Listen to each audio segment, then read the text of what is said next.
Audio Jungle. Audio Jungle.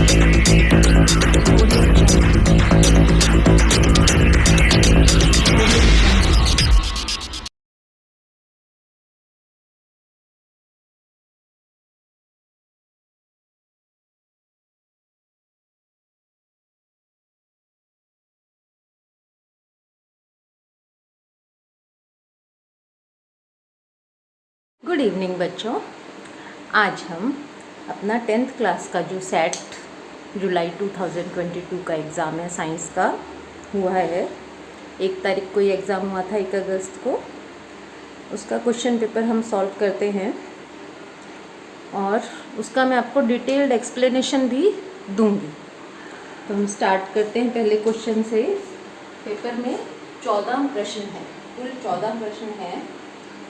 पहला जो प्रश्न है वो MCQ है आपका। एक समीकरण दी गई है आपको, lead plus copper chloride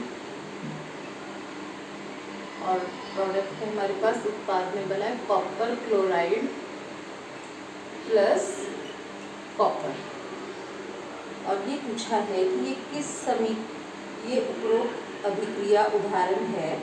option दिए हुए हैं हमें संयोजन, वियोजन, विस्थापन और द्विविस्थापन।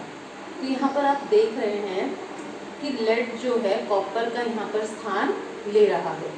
तो ऐसी अभिक्रियाएं जिसमें अधिक अभिक्रियाशील धातु कम अभिक्रियाशील धातु को उसके विलयन से विस्थापित कर दे, विस्थापन अभिक्रिया कहलाती है। तो ये कौन सी प्रकार की अभिक्रिया है? विस्थापन अभिक्रिया। और हमारा जो ऑप्शन है वो ग ऑप्शन ठीक है इसमें। दूसरा जो प्रश्न है हमारा, खाली स्थान के रूप में पूछा है अधातु ऑक्साइड जो होते हैं, अधातु ऑक्साइड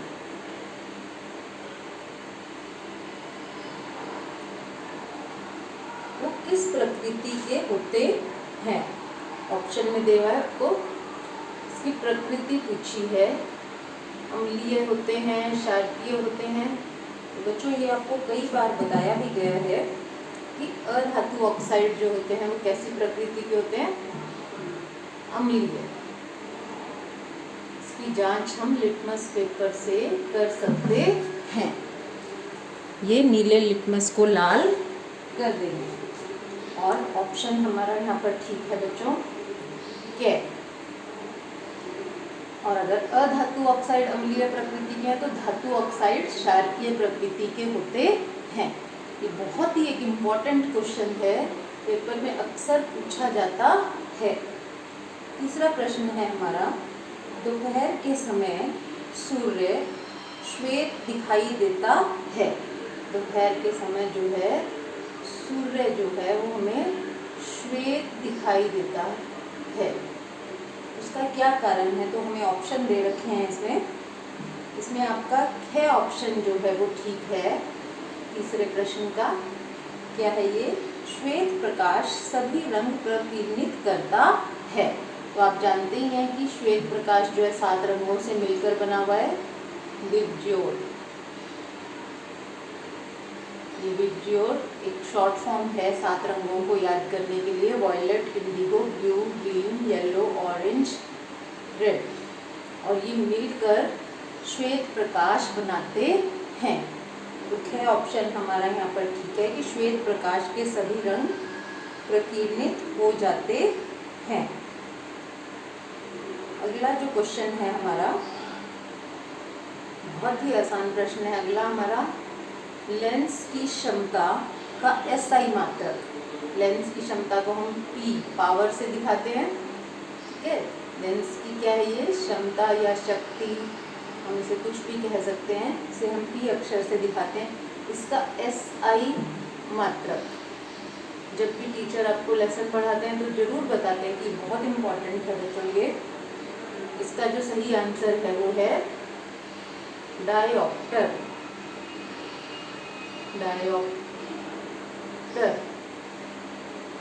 और इसको हम डी अक्षर से निरूपित करते हैं, कैपिटल डी से निरूपित करते हैं। और जो ऑप्शन हमारा प्रश्न में ठीक है वो है बच्चों गैप। अगला प्रश्न है हमारा, पादप में जाइलम उत्तरदायी है। जाइलम एक उत्तक है बच्चों जो कि पौधों में होता है। जाइलम, ये भी इम्पोर्टेंट प्रश्न है। जाइलम और फ्लोएम दो उत्तक होते हैं हमारे पौधों में जो पाए जाते हैं। तो जाइलम जो है जल का परिवहन करता है, जल का वहन या परिवहन करता है। पौधे की जड़ों से पौधे के अन्य भागों तक जल का वहन करता है कौन सा उत्तक? जाइलम। और दूसरा उत्तक जो है वो है फ्लोएम, जो कि भोजन का वहन करता है। तो इस प्रकार हमने ये ऑप्शन वाले अपने प्रश्न पहले कर लिए हैं सारे। इसका मैं आपके साथ पेपर का स्क्रीनशॉट भी शेयर कर दूंगी बच्चों, जिससे कि आप इसके प्रश्न देख पाएंगे। ऑप्शन वहाँ पर आपको सारे दिखाई भी देंगे। अगला छठा प्रश्न है हमारा। छठा प्रश्न जो है वो है हमारा, एक पदार्थ X का उपयोग दीवारों की सफेदी में किया जाता है और वायु की अनुपस्थिति में चूना पत्थर को गर्म करके प्राप्त किया जाता है। X को पहचानो। क्या कह रहा है यहाँ पे ये छठे प्रश्न में कि X पदार्थ है जिसका उपयोग हम सफेदी में करते हैं। कोई X पदार्थ है जिसको हम सफेदी, चूने के जो हम सफेदी करते हैं दीवारों पर, उसमें उसका उपयोग हम करते हैं। और वायु की अनुपस्थिति में चूना पत्थर को गर्म करके इसे हम प्राप्त करते हैं। तो ये X पदार्थ आपका है कैल्शियम ऑक्साइड और प्राप्त होता है ये कैल्शियम कार्बोनेट से। कैल्शियम कार्बोनेट से प्राप्त होता है और इसका नाम है कैल्शियम ऑक्साइड।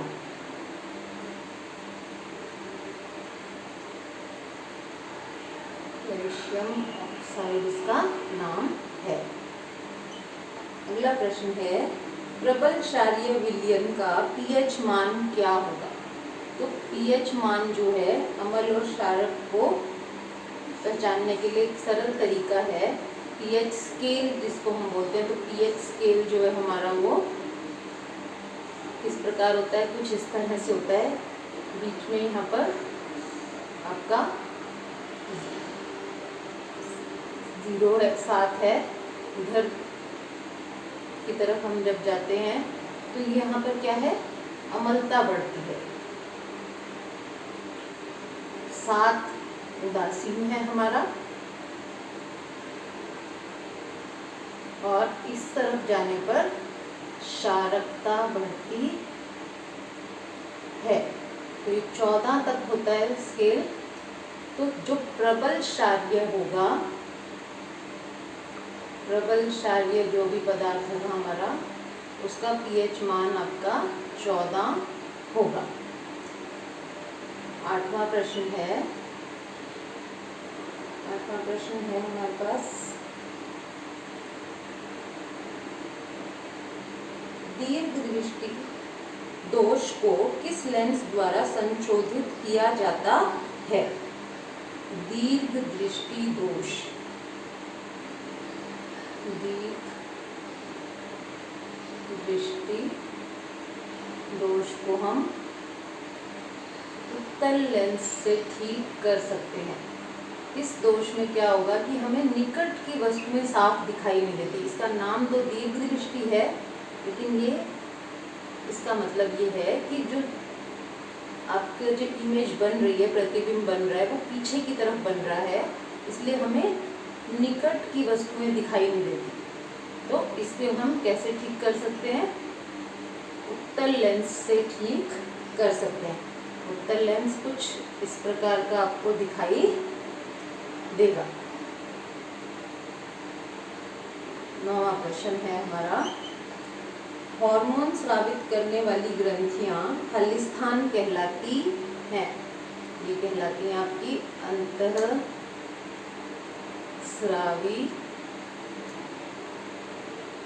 ग्रंथियाँ। अंतःस्रावी ग्रंथियाँ जो हैं हार्मोन स्रावित करती हैं। 10वां प्रश्न है हमारा इसके बाद। 10वां प्रश्न बहुत ही सरल है बच्चों। आपको सीधे सीधे पूछा गया है कि दर्पण सूत्र क्या है। इस तरह के प्रश्न आपके बिल्कुल ठीक होने चाहिए बच्चों, क्योंकि आप बोर्ड का पेपर देंगे तो बोर्ड में आपके लिए हर नंबर जो है वो बहुत कीमती है। और इस तरह के प्रश्न तो बिल्कुल ठीक करने आपने 1/f बराबर 1/v प्लस 1/u। यहाँ पर f हमारा फोकस दूरी, v ध्रुव से प्रतिबिंब की दूरी और ये बिंब की दूरी होता है। u जो है हमारा क्या है, बिंब की दूरी। अगला प्रश्न जो है हमारा एक किरण आरेख हमें बनाना है। किरण आरेख बनाना कैसे है, उसमें प्रश्न में हमें बताया गया है कि यदि एक उत्तल लेंस पे वस्तु जो है यदि 2f पर है, तो पहले आप एक उत्तल लेंस बनाएंगे। पेपर में आप इसे पेंसिल और स्केल और कंपास की मदद से ही बनाएं। ये हमारा प्रकाशिक केंद्र हो गया। इसको हम O नाम दे देते हैं। ये हमारा F1 F2, ये हमारा 2F2 इस तरह। अब यहाँ पर F1 हम ले हैं और वस्तु जो है हमारी यहाँ पर है, वस्तु जो है हमारी यहाँ पर है, तो हमारा प्रतिबिंब हमने बताना है कि कहाँ पर बनेगा। तो वस्तु अगर हमारी यहाँ पर है तो प्रतिबिंब हमारा कहाँ बनेगा, इसका किरण आरेख हम यहाँ से प्रकाश की किरण गई और फोकस बिंदु से होते हुए इधर जाएगी। दूसरी किरण हम ले लेते हैं जो कि प्रकाशिक केंद्र से होती हुई जा रही है। तो हमारा जो प्रतिबिंब बनेगा वो 2F2 पर बनेगा। प्रतिबिंब की जो स्थिति अगर हमने बतानी है, यहाँ पर एरो से आप इसकी डायरेक्शन दिखाएंगे तो प्रतिबिंब की स्थिति जो है वो क्या होगी हमारी, प्रतिबिंब की स्थिति जो है हमारी वो क्या होगी, 2F2 पे प्रतिबिंब बनेगा हमारा। और उल्टा होगा प्रतिबिंब और वास्तविक होगा। प्रतिबिंब जो है हमारा वो कैसा होगा, प्रकृति में वास्तविक होगा और समान आकार का होगा। यानी जितनी वस्तु थी उतना ही हमारा प्रतिबिंब हमें प्राप्त होगा। अगला क्वेश्चन जो है बच्चों 12वां क्वेश्चन वो है, मधुमेह के कुछ रोगियों की चिकित्सा इंसुलिन का इंजेक्शन देकर क्यों की जाती है। ये प्रश्न आप पहले भी पढ़ चुके हैं 8वीं क्लास में भी, और एक तरह से सेम ही क्वेश्चन ये रिपीट हो रहा है। तो यहाँ पर जो मुख्य शब्द हैं वो हैं मधुमेह, यानी ये तो एक बीमारी का नाम है जिसे आप शुगर, डायबिटीज़ के नाम से जानते हैं। प्रश्न के शब्दों की बात कर रही हूँ मैं। दूसरा शब्द जो यहाँ आ रहा है वो है इंसुलिन। इंसुलिन एक हार्मोन है और क्या है, ये हार्मोन है। इंसुलिन हार्मोन है जो कहाँ से स्रावित होता है, अग्नाशय ग्रंथि से स्रावित होता है। अग्नाशय ग्रंथि जो है हमारे पाचन तंत्र का एक भाग है जो इंसुलिन हार्मोन स्रावित करती है। इस हार्मोन का कार्य क्या होता है, क्या काम करता है ये हमारे शरीर में, ये हमारे शरीर में रक्त में शर्करा की मात्रा को नियंत्रित करता है। शर्करा की मात्रा को नियंत्रित करता है, कंट्रोल करता है। तो ये रक्त में शर्करा की मात्रा को नियंत्रित करता है। और यदि किसी भी कारण से इंसुलिन बनाना बंद कर देती है ये ग्रंथि, अग्नाशय ग्रंथि, तो शर्करा की मात्रा बढ़ जाती है और उस स्थिति में हमें फिर इंसुलिन के इंजेक्शन लेने पड़ते हैं। इस प्रश्न में आपको जो मेन चीज़ याद रखनी है वो ये है कि अग्नाशय ग्रंथि जो है, पैंक्रियाज जो हैं, इंसुलिन हार्मोन स्रावित करते हैं। और जब ये ग्रंथि इंसुलिन हार्मोन स्रावित करना बंद कर दे या कम कर दे तो रक्त में शर्करा की मात्रा बढ़ जाती है। और इसी कारण जो है वो शर्करा की मात्रा बढ़ गई तो इसी कारण मधुमेह रोग हो जाता है और फिर व्यक्ति को इंसुलिन के इंजेक्शन लेने पड़ते हैं। जो उम्मीद है आपको समझ आ गया होगा ये प्रश्न कि किस तरह से आप इसे लिखेंगे। तो प्रश्न जो हमने लिखने हैं बच्चों साइंस में, इस चीज़ का भी आप बहुत ध्यान रखेंगे कि हम किस तरह से प्रश्नों का उत्तर दें। 2 नंबर का प्रश्न है, आप इसमें ये मुख्य शब्द जरूर लिखें। अगला क्वेश्चन जो है हमारा, हम क्वेश्चन पे आ गए अपना 13th क्वेश्चन जो है वो है हमारा, एक समीकरण को हमने संतुलित करना है। पहले ही पार्ट जो है हमारा समीकरण संतुलित करने वाला, वहाँ से ये प्रश्न हमें दिया गया है। और ये क्वेश्चन भी फाइनल एग्ज़ाम में ज़रूर से ज़रूर आता है। तो समीकरण जो हमें दी गई है वो क्या है, HNO3 plus calcium hydroxide CaOH whole twice, ये तो हो गए हमारे अभिकारक। और बाद में हमारे पास है calcium nitrate NO3 twice plus जल। तो समीकरण संतुलित करने का पूरा वीडियो मैंने पहले आपके साथ शेयर किया हुआ है बच्चों, आप उस वीडियो को भी ज़रूर देखें। अब यहाँ पर हमने इनकी संख्या मिलानी है। देखिए यहाँ हाइड्रोजन है 1 और 2 यहाँ पर है, जबकि यहाँ कितने हैं, केवल 2। तो अगर हम यहाँ पर 2 लगाएंगे तो अब यहाँ 4 हो गए, तो यहाँ भी आपको 2 लगाना होगा, जिससे कि हाइड्रोजन की संख्या दोनों साइड बराबर हो जाए। अब नाइट्रोजन की संख्या यहाँ भी 2 है, यहाँ भी 2 है। ऑक्सीजन यहाँ पे 6 और 2 8, यहाँ पर 2 और 6 8, और कैल्शियम 1 है। तो इस प्रकार यहाँ और यहाँ 2 जगहों पर 2 लगाने से आपकी ये समीकरण संतुलित हो जाएगी।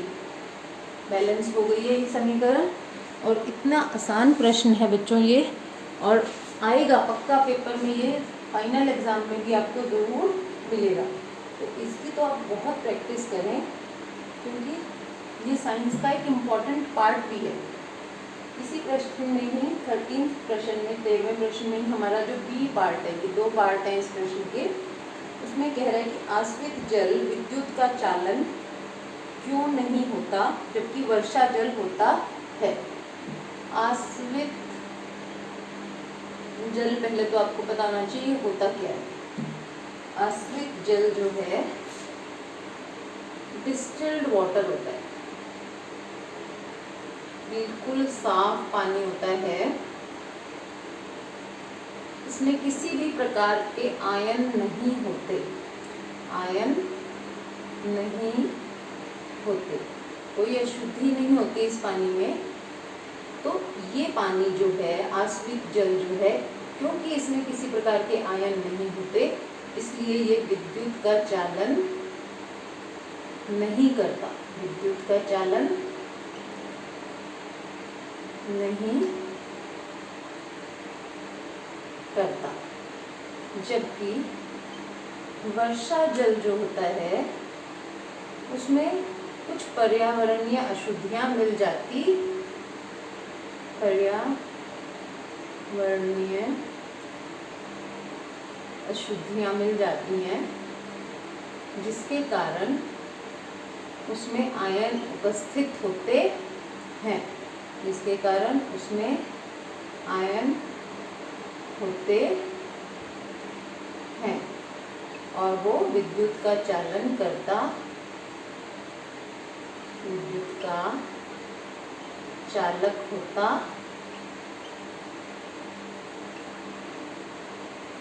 है। तो आश्रित जल इसलिए नहीं चालन करता क्योंकि जब आयन गति करते हैं उसे ही हम विद्युत का चालन कहते हैं, और जब आयन ही उपस्थित नहीं है आश्रित जल में तो वो विद्युत का चालन नहीं करता। इसके बाद हमारा लास्ट क्वेश्चन है, क्वेश्चन नंबर 14। वो है मनुष्य में दोहरा परिसंचरण तंत्र की व्याख्या करें। दोहरा परिसंचरण की व्याख्या करें और यह क्यों आवश्यक है। तो क्वेश्चन में क्या पूछा गया आपसे यहाँ पर कि दोहरा परिसंचरण, तो आप जानते हैं बच्चों कि जो हमारे शरीर में रक्त है, परिसंचरण का मतलब है कि रक्त जो है हृदय से,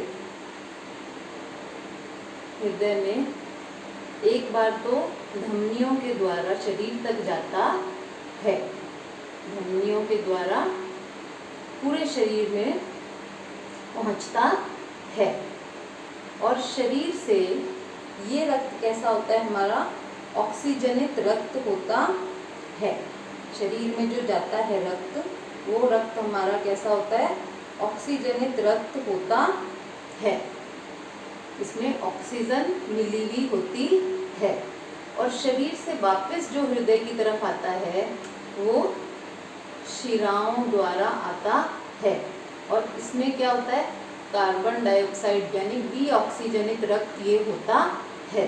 तो ये प्रक्रिया जो है चलती रहती है। तो ये दोहरा काम हो गया, धमनियों से शरीर में गया, फिर शरीर से बिना ऑक्सीजन वाला जो रक्त है वो वापस हृदय में आया। तो इस प्रकार क्योंकि ये 2 बार प्रोसेस हो रहा है इसलिए इसको दोहरा परिसंचरण कहते हैं। और क्योंकि अब इसका दूसरा प्रश्न का दूसरा भाग है कि इसका कार्य क्या है, दोहरा परिसंचरण क्यों होता है हमारे शरीर में। एक तो काम क्या है कि ये हमारे शरीर को ऊर्जा प्रदान करने के लिए आवश्यक है, यानी कि ऑक्सीजन जब तक हमारे शरीर को प्राप्त होगी तो हमारे शरीर को ऊर्जा मिलेगी। और दूसरा, हमारे शरीर का जो तापमान है वो बनाए रखने के लिए भी ये आवश्यक होता है। तापक्रम बनाए रखने के लिए या हमारे शरीर का एक सामान्य तापमान बनाए रखने के लिए भी ये परिसंचरण तंत्र जो है हमारे लिए आवश्यक होता है। तो इस प्रकार मैंने आपको ये पूरा पेपर जो है समझा दिया बच्चों, और मुझे उम्मीद है कि आप इसे एक बार ज़रूर अपनी कॉपी में करेंगे, ताकि जब आप फाइनल एग्ज़ाम में बैठें तो अगर इन्हीं में से आपको कोई प्रश्न मिलता है तो आपकी गलती ना हो। Thank you very much. आप इसे वीडियो को अच्छी तरह देखें और सभी प्रश्नों को समझें। Thank you.